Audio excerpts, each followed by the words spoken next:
په 14/4/2025 سهار په 9 بجې باندې پولیس سټیشن کانجو SHO حیات خان ته اطلاع میلاو شوله چې نینګولۍ سره یو پم والا نه پیسې د اسلحې په زور باندې واغستې شوې. SHO صاحب سره د نفرۍ موقع ته لاړلو. واقعي چې جمال الدین شکردرې اوسېدونکی دی چې هغه په موټر سایکل د خپل پم نه پیسې راوړې او په بینک کې داخلولې چې د هغه شاته څه نامعلوم ملزمان چې هغه رالل او هغه نه موټر سایکل مخکې کو او د اسلحې په زور باندې د هغه نه هغه پیسې 24,30,000 روپۍ هغه واغستلې. هغې کې زمونږ DIG صاحب ملکن رینج شیر اکبر خان او DPO صاحب سوات محمد عمر خان په سختۍ سره احکامات جاری کړل چې ملزمان زر ته زره گرفتار کړي. هغې کې زمونږ د SP صاحب لوړ سوات او زما په نگرانی کې چې په هغې کې زمونږ موجب عالم خان SHO صاحب، حیات خان SHO صاحب او سراج خان OII او د تانې نور ټیم ملګري زمونږ پولیس والا چې هغه شپه ورځ یو کړله او کاروي شروع کړله او په تکنیکی بنیاد سره چې هغه ملزمان چې دي هغه د بل ځای راغلي خلک وو، هغې ته موږ ډېر په انتهایي مشکل طریقه باندې ورسېدلو چې په هغې کې 3 ملزمان چې د هغې تعلق د شنګلې سره دی، د مارتونګ اوسېدونکي دي، هغه په دې مقدمه کې چې دي هغه موږ گرفتار کړل. د هغې ملزمانو کې یو نوم چې دی نو هغه لقمان دی، د دویم نوم نصیب رازق دی او د دریم نوم چې دی نو هغه ضیا دی. د دوی نه ټوټل چې دی نو 14,30,000 روپۍ چې دي دا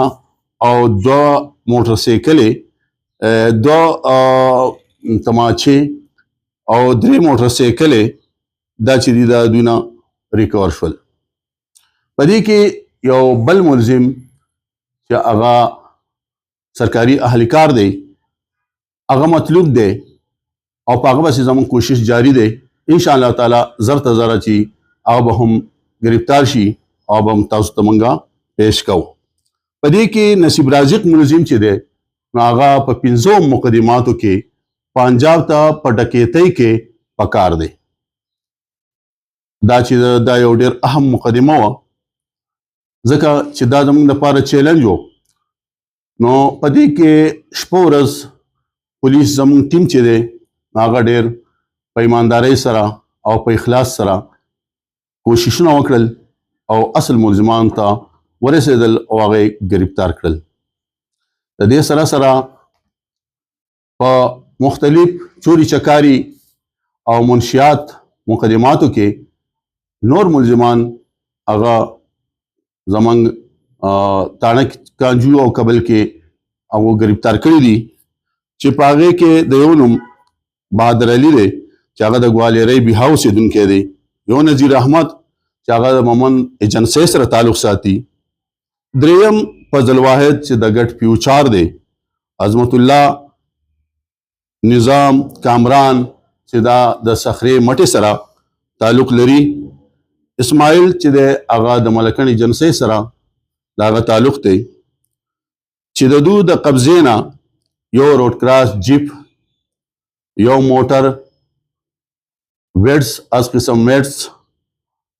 او 4 موټر سایکلې، یو چې دی هغه مکسچر، 3 عدد کلاشنکوف، 14 تماچې، پستول، 30 بور او 4,500 ګرام چرس،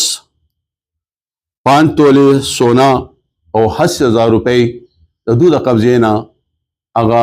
ریکور کړي دي. دا په مختلف مقدماتو کې دا ډېر یو مشهور ګروپ و چې دوی په دې علاقه کې د چوري چکاري او نور داسې